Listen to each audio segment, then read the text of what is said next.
In this video, I'm going to demonstrate the timer feature in Studio, which allows you to add a stopwatch, a countdown timer, or a game clock to a clip. I'm going to start by using the stopwatch to show the duration of time from an interception to a shot at goal. Now the tool is really simple to use. You just select it from the toolbar, then click and drag to add it to the video like this. Now I'm going to extend the duration of that object so it finishes just when the shot at goal happens here. Now the object is keyframeable, so if you want to move it to a different position with respect to the camera, then you simply click and drag it, and I'll do that. I'll add a couple of keyframes here just so that it stays roughly in line with the player that we're trying to track here. There we go. Now, in the inspector here, you see you have some options which let you control, first of all, the mode of the timer. It's set to stopwatch here. You can set it to countdown or game time, which I'll come back to. The format, and I've set it to show seconds and frames, but you can see a few other options there which show minutes and hours as well.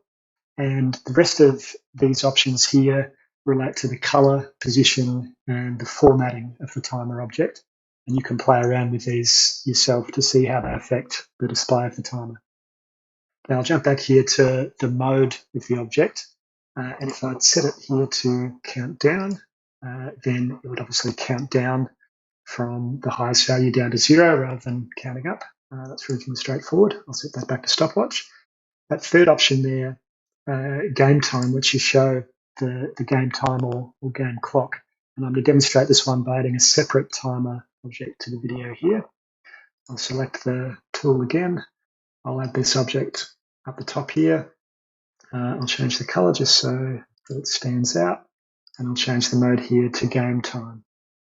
Now, the way this one works, you need to know the value of the game clock at a particular point in time, and you enter that value into the inspector here.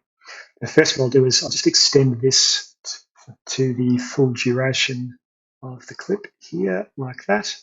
I'll go to a point, in fact, I'll go back to the start, and I'm going to set here the format to be, let's go minutes and seconds.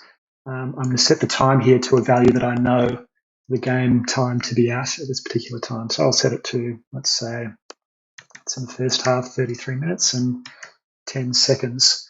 And as you'd expect, that will count up and show the value of the game clock for the duration that I have this object set. Now, here is the final product.